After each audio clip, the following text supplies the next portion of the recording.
इस वक्त सारी सड़कें चौक हुई हैं। गिलगित बल्तिस्तान, कश्मीर, खैबर पख्तूनख्वा, बलोचिस्तान, पंजाब, सिंध से मुख्तलिफ रैलियां जो कल से सिविलियन डिक्टेटरशिप है। मैं सबसे पहले पीटीआई की लीडरशिप को मुबारकबाद देना चाहती हूं।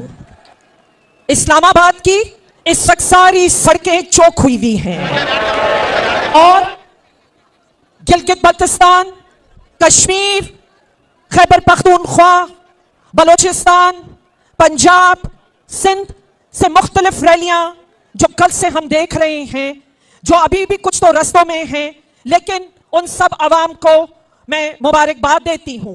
पाकिस्तानियों, हम एक ओथ लेकर आते हैं।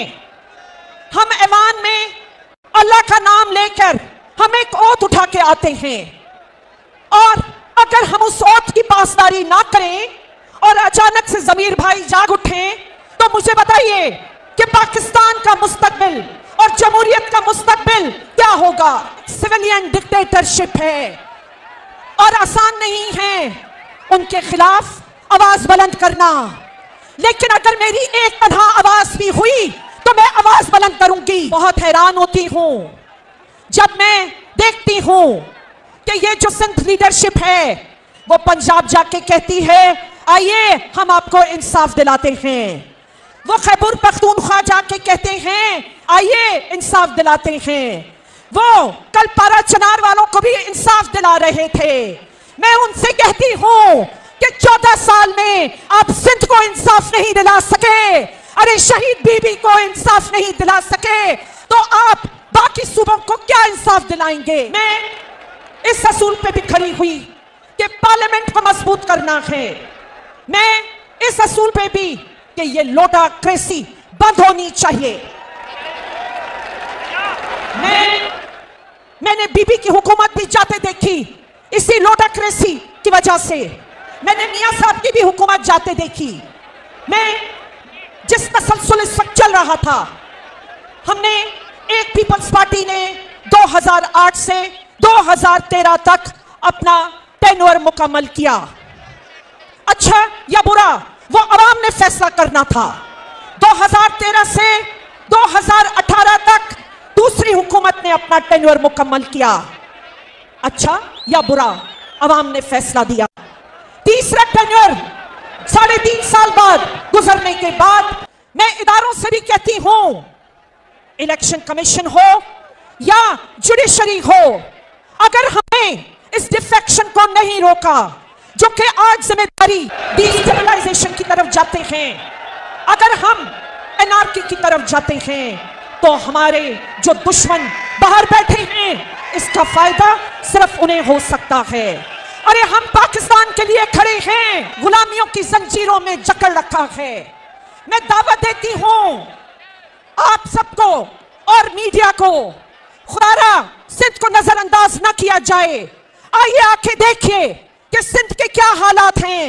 एक 14 साल की हुकूमत, जिसे मैं भी कहती हूं कि वो सिलेक्टेड हैं, ये किसी से नहीं छुपा था, और जिस तरह वहां पे अवाम के साथ जो सलूक किया जा रहा है, जो नौजवानों को एक नशे और ड्रग्स में डाला जा रहा है, जिस तरह बेरोजगारी बढ़ाई जा रही है, जिस तरह तालीमी निजाम का बुरा हाल है, आइए खुदारा आइए जरा आके सिंध में हाल देखिए। यहां बड़े बड़े दावे किए जाते हैं। अरे अगर पंजाब में सेहत कार्ड सूबाई हुकूमत दे सकती है, अगर खैबर पख्तूनख्वा में सेहत कार्ड उनके हर घर को मिल सकता है, तो सिंध को क्यों नहीं मिल सकता।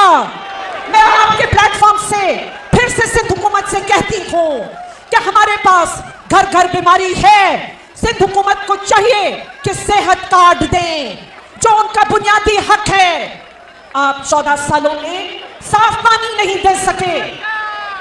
मेरी दरख्वास्त है, क्योंकि जितने इदारे हैं लगता है कि सिंध को खैराबाद कह चुके हैं, सिंध को नजरअंदाज कर चुके हैं, और बार बार सिलेक्टेड हुकूमत वहां लाई जाती है। मैं मीडिया से दरख्वास्त करती हूं, क्योंकि जब तक आप वहां का हालात नहीं दिखाएंगे तो वहां के लोग इंसाफ के लिए किधर जाएंगे। आज उनके पास बलूचिस्तान से ज्यादा एहसास महरूमी है। मैं जमीर का नाम तो नहीं लूंगी, जमीर की आवाज, ये किस किस्म का जमीर है जो उनकी मर्जी से कब जागता है कब सोता है। तो जमीर तो बहुत बदनाम हो गया।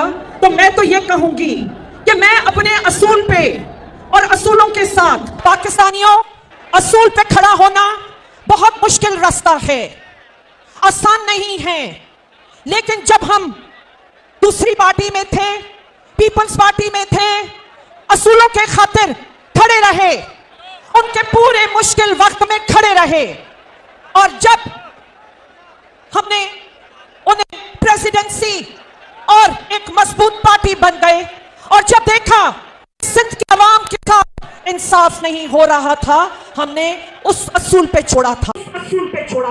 अच्छा, ये है जनाब फहमीदा मिर्ज़ा। ये जो है ना पीपल्स पार्टी की में बहुत लंबा अरसा इन्होंने टेन्योर गुजारा।